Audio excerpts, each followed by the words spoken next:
Ayolah. Sekarang habis puasa, tiga dan gajah terawih masa. Yang enggak pegah kata ubat. Kau puasa masa dengan terawih dan. Kahip, sabi tekak pegah abah lagi kacui tumut dengan galam je tapi kat bagian tepeh perasaan tu tekak pegah abah. Ilung ye benar punya terawih. Karena sabi kakalan lekah asai kada buka puasa, sabi kada kui melasa. Ilung sebab kau melasa haro tu. Masa ada gajah. Idih melasa jauh ilung. Nyan enggak pegah. Melata hatu ontang anak gajah pegah tu melata haji oh. Anak yakin ku. Kahaya hana kata oh. Ji cara minta pahala yang lu kan lagian. Tayak tumayan terawih bak melasa yang jauh. Betul. Ji hep.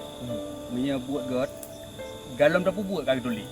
Oh. Padahal baru tani tak. Betul. Nyok untuk cana pun jak bak melasa jauh di. Yang kan baru kuning ilung. Yang kali tulis.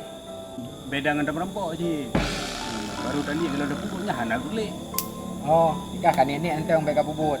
Tadi lagi antang ini antang dari baru. Pak, yang mana? Okey. Oh, Yang mana? bubut. Sabut. Budak but. Oh, je lu satu budak. Oh, ajakkah dia lah satu budak lu. Lah. Ya, ajak masa. Lansa bang Najak. Bang lah. Mai betul pan. Ilung kon hang tim jauh masa. Tujuh.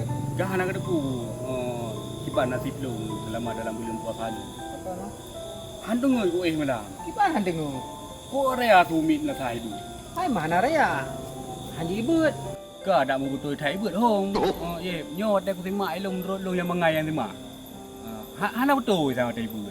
Mami anak betul iko bang lah. Pekan jarol mantang nak bu. Rono mi abut gop mandum salah. Rono piana tem. Ilung ka hang tem boce. Ilung han juga ku. Nyo hanji tak but. Don cik ada bok yang salah. Kan menurut ku terima dengan ilmu ilung yang bangai. Ngilme bangai kah kat simak? Kak pegah te gop salah hebut. Ada cik jen lan debuh ke hanji ka dengar tu but. Ci bang kami anjir ro de bang kan. Baik garo manjir buat. Betul yang lagi ada yang pegang. Jin saja ron. Yang ada yang tak ada dua dia juga. Ya, bah tinggal di sini. Ai benar. Ka balung.